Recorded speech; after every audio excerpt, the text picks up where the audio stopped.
Hello, it's Professor Asma Parveen from Department of Psychology. Today, I will discuss the research process.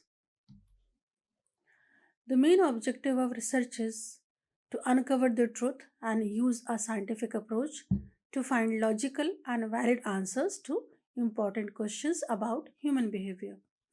This process involves a series of actions and steps that are necessary for conducting scientific researches. By following these specific steps, researchers can carry out their work smoothly with minimal challenges. The research process is composed of several interconnected steps, and any changes made in one step must be reviewed in all the other steps to ensure consistency throughout the entire process. It is crucial to follow this process because it maintains high standards and ensures that your research is effective. The research process is a systematic approach that scientists use to gather valuable information on a specific topic. Whether it is scientific investigation, evaluation research, or action research, the process remains consistent. The goal is to carefully and methodically test ideas or hypotheses. One crucial aspect of this process is documenting every detail of this study, allowing others to replicate the experiment and examine the procedure and outcomes. Without comprehensive notes, the research would not be considered legitimate scientific inquiry. In the field of psychology, researchers begin by identifying a research problem through asking questions or recognizing a need for answers. These questions can range from understanding the causes of certain behaviors or responses to explore the structure of behavior and its relationship to other actions. Additionally, researchers can also investigate how internal psychological processes are connected to observable behavioral phenomena. By addressing these questions, psychologists aim to gain a deeper understanding of human behavior and the underlying psychological mechanism at play. The first step in conducting a research study is to determine the research question. This question serves as the foundation for the entire study and guides the researcher's investigation. However, formulating a research question or a problem can be challenging for researchers. To do so, they must first fully comprehend the problem at hand and then rephrase it in a manner that allows for analytical examination. The ultimate aim of this process is to identify what specific area the researcher wishes to gain further knowledge about.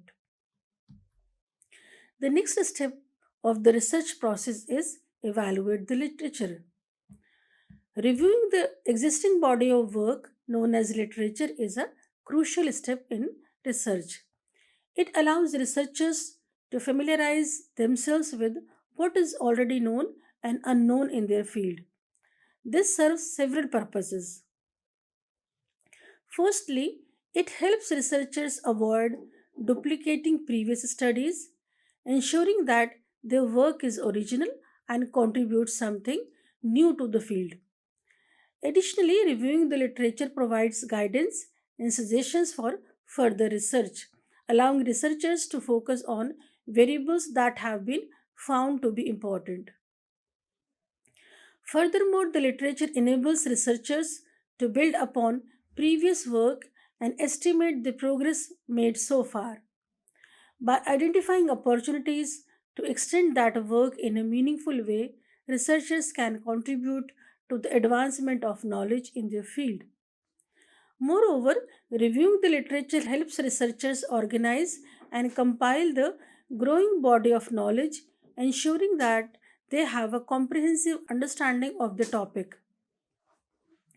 This comprehensive understanding allows them to draw useful conclusions from the existing research. Another benefit of reviewing the literature is that it helps researchers redefine variables and determine their meanings and relationship. By doing so, researchers can establish a strong case and context for their investigation. This ensures that their study is grounded in established knowledge and contributes to the existing body of work. So, reviewing literature is an essential step in research.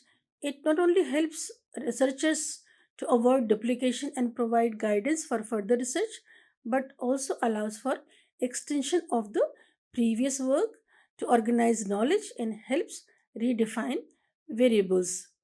So, by conducting a thorough review of the literature, researchers can ensure that their study is informed by existing research. So, by conducting a literature review, there are various sources to explore, including journals, books, abstracts, indexes, and periodicals.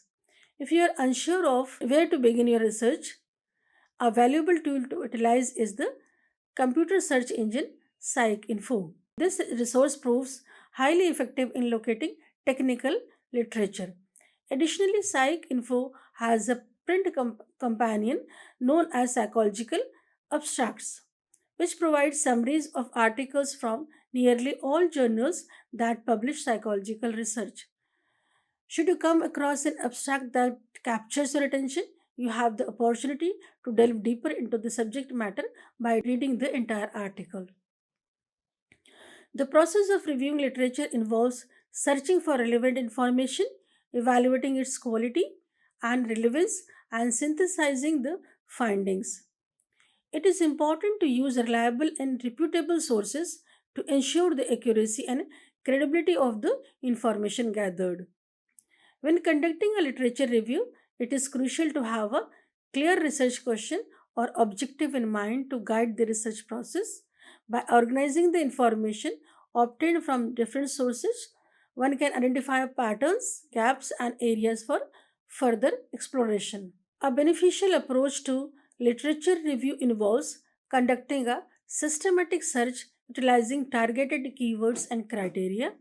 This method aids in narrowing down the extensive pool of available information, allowing for a more focused examination of the most pertinent sources. Furthermore, it is vital to maintain a record of the consulted sources and provide proper citations to prevent plagiarism. Additionally, engaging in critical analysis of the obtained information is essential to ascertain its reliability and relevance to research topic at hand. By carefully considering the strength and limitations of each source, one can make informed decisions regarding which information to incorporate into the literature review. In addition to searching for existing literature, it is also important to stay updated on current research in the field. This can be done by subscribing to relevant journals, attending conferences, and joining professional organizations. Engaging with the academic community allows for exposure to new ideas, emerging trends, and potential collaborations.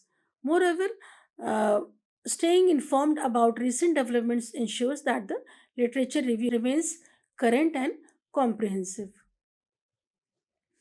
An effectively conducted literature review not only showcases a comprehension of the research topic but also contributes to the existing wealth of knowledge. Through identifying gaps within the literature, researchers can propose fresh avenues for exploration, thereby contributing to the progress of their respective fields. Furthermore, a thorough literature review establishes a sturdy groundwork for future research undertakings, enabling researchers to build upon existing knowledge and develop well informed hypotheses. Ultimately, literature review serves as an invaluable resource for both researchers and practitioners, offering insights and guidance in their endeavors. One of the important goal of the research is to have a clear understanding of what you want to discover. This can be achieved by formulating research questions or hypotheses. Research questions are particularly useful when you aim to gain extensive knowledge about a specific subject or concept. They allow for a broader exploration and are typically initiated with words like what, how, or why.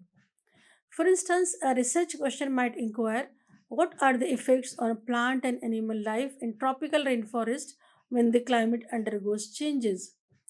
By posing such questions, researchers can delve deeper into their chosen topic and uncover valuable insights.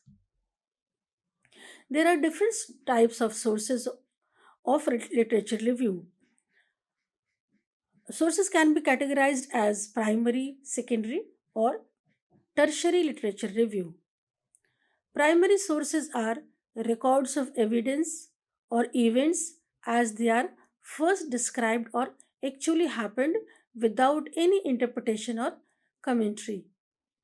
They provide original information and include things like diaries, interviews, or research data.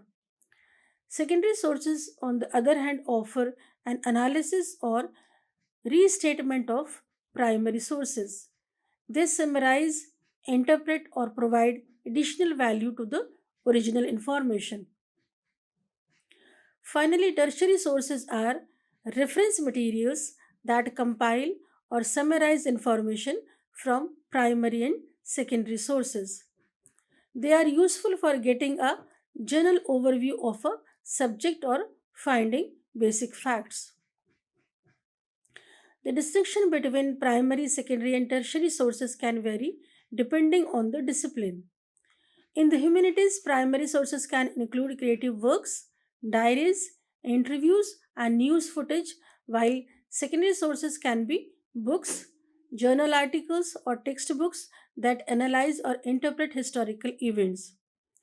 In the science, primary sources can be the results of experiments, research, or clinical trials, while secondary sources can be books, journal articles, or textbooks that summarize or explain the primary literature. Tertiary sources in both disciplines are reference materials or database that compile information from primary and secondary sources. When evaluating sources, it is important to consider the content rather than just the format. Primary sources are the original documents or records of an event or discovery, while secondary sources offer analysis or interpretation of primary sources. Tertiary sources provide summaries or restatements of facts and research from primary and secondary sources. It is also worth noting that the distinction between primary and secondary sources can sometimes be discipline specific. In conclusion, understanding the differences between primary, secondary, and tertiary literature review is crucial for conducting the research. Next step is to create a hypothesis. Developing a hypothesis is an essential step in conducting research. Once the researcher has identified the problem and reviewed relevant information, they create a hypothesis. This involves carefully examining existing theories and previous research to come up with one or more statements that can be tested for validity. A hypothesis is a tentative statement that shows a relationship between the variables being studied. It is written as a declarative sentence. For example, if you want to investigate the effect of rewards on learning, after analyzing past research, you may find indications that the two variables are positively related. To make this idea testable, you can develop a hypothesis such as those who receive rewards will require fewer attempts to learn the lesson compared to those who do not receive rewards. Hypotheses play a crucial role in formulating and guiding any study. They are usually derived from earlier research, existing theories, personal observations, and experiences. By formulating hypotheses before collecting data, researchers ensure unbiased research. It is important to note that hypotheses should not be created after the data has been collected. This ensures that the researcher's expectations do not influence the interpretation of the results. Instead, hypotheses should be developed based on prior knowledge and understanding of the topic. The purpose of a hypothesis is to provide a framework for the research study. It helps to define the research question and guide the collection and analysis of data. A well developed hypothesis allows researchers to make predictions about the outcome of their study and test these predictions through empirical evidence. By testing the hypothesis, researchers can determine whether there is a sufficient evidence to support or reject it. This process contributes to the advancement of scientific knowledge and understanding. In order to develop a hypothesis, researchers must consider the variables involved in their study. Variables are factors that can change or vary in a research study. They can be independent variables which are manipulated or controlled by the researcher, or dependent variables which are measured or observed to determine the effect of the independent variable. The hypothesis should clearly state the relationship between these variables and provide a basis for further investigation. Another important aspect is identifying, manipulating, and controlling variables. In psychology, when we are discussing hypothesis, the concept of variable is frequently encountered. Variables are characteristics that are manipulated, controlled, and observed by the experimenter. There are three types of variables, that is dependent variable, independent variable, and the extraneous variables. The dependent variable is the one that the experiment's prediction is based on, meaning it is the characteristic or condition that changes as the experimenter manipulates the independent variables. On the other hand, the independent variable is the condition or characteristic that the experimenter selects and manipulates in order to understand its relationship to certain observed phenomena. Lastly, the extraneous variables are uncontrolled variables that may impact the dependent variable. The experimenter aims to control these variables as much as possible, as they are not interested in the changes caused by them. To ensure clarity, precision, and effective communication, it is crucial to provide an operational definition of each variable. This involves specifying the actual operations that define a given variable. Operational definitions are particularly important for measurement purposes. Given the psychological variables are complex and present unique challenges in terms of measurements, psychologists rely on operational definitions. They often employ verbal measures, behavioral measures, and psychological measures to specify the operations and potentially allow for quantification. By utilizing these strategies, psychologists can better understand and analyze the relationships between variables in their research. Next step is to create a research design.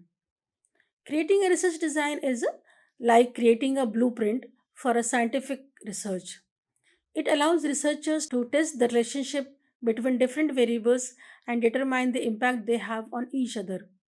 There are various types of experimental designs, and the choice of which one to use depends on the purpose of the research, the variables being studied, and the conditions under which the experiment will be conducted. The main goal of an experimental design is to give researchers the ability to manipulate independent variables freely while maintaining control over any other factors that could influence the results.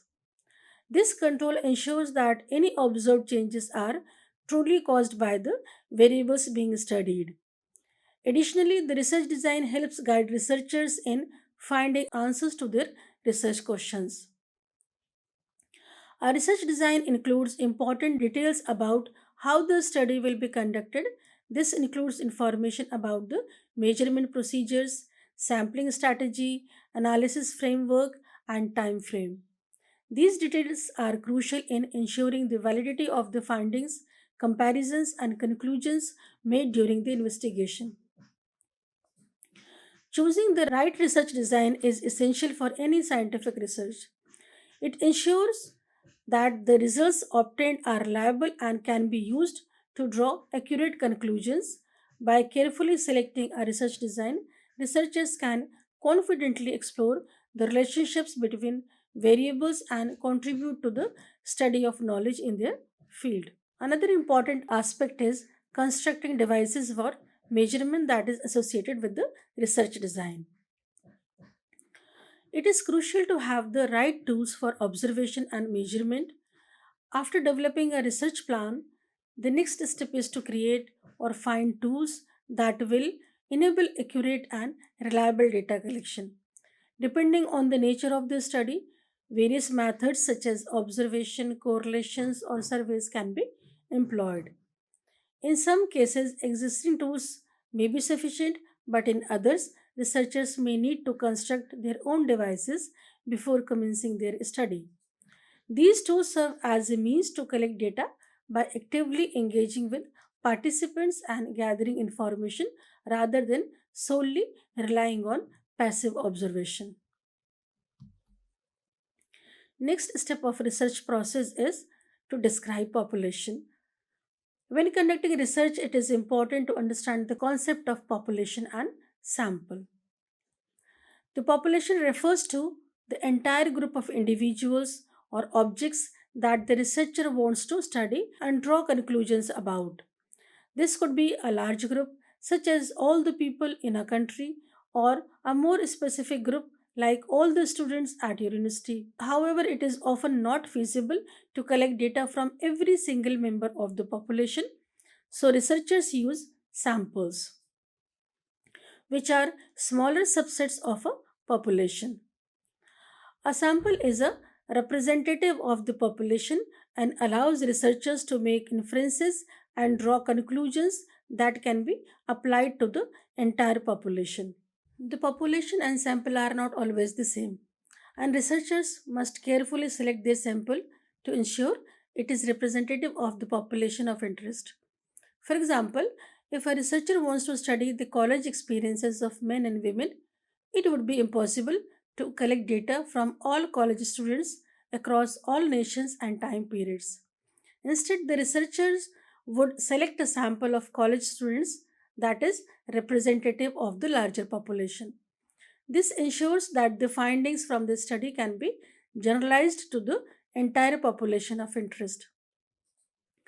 Sampling methods are used to select a sample from the population, and there are different types of sampling techniques such as random sampling, stratified sampling that help reduce bias and enhance the validity of the study. Random sampling involves selecting individuals from the population at random, while stratified sampling involves dividing the population into subgroups and then selecting individuals from each subgroup. These methods help ensure that the sample is representative of the population and that the findings can be applied to the larger group. Next step of research process is the data collection. Qualitative and quantitative data collection are two different approaches to gather information for research purpose. Qualitative research focuses on gathering non numerical data such as personal accounts or documents to understand how people think or respond within society. This type of research often involves methods like interviews, focus groups, and observation. These methods allow researchers to gather detailed information and explore subjective experiences and opinions. On the other hand, quantitative research relies on numerical or measurable data to test causal relationships among variables. This data is often collected through experiments, questionnaires, surveys, or database reports. Quantitative research aims to produce objective empirical data that can be measured and expressed in numerical terms. There are different advantages and limitations to both qualitative and quantitative research methods. Qualitative research allows for a comprehensive understanding of individual experiences and provides rich and detailed descriptions of phenomena. It is particularly useful for exploring subjective experiences and uncovering new insights and meanings. However, qualitative data may be difficult to precisely measure and analyze. On the other hand, quantitative research provides data that can be easily summarized, compared, and generalized. It allows for testing hypotheses and estimating the size of a phenomenon of interest. However, quantitative research may not capture the full complexity of human experiences and may overlook important contextual factors. When conducting research, researchers may choose to use either qualitative or quantitative methods or a combination of both depending on their research objectives. For example, if researchers want to understand the most popular study spaces on a college campus and why they are popular, they might use quantitative methods such as counting the number of students studying in different locations to determine the popularity of each location.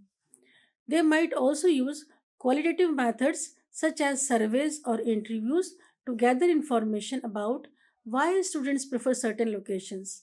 So, by using both qualitative and quantitative data, researchers can gain different perspectives and insights on their research topic. Next step is data analysis. Analyzing data is a crucial step in the research process. It allows us to make sense of the information we have gathered and achieve our research objectives. There are various approaches to analyze the data depending on its source and the type of information it contains.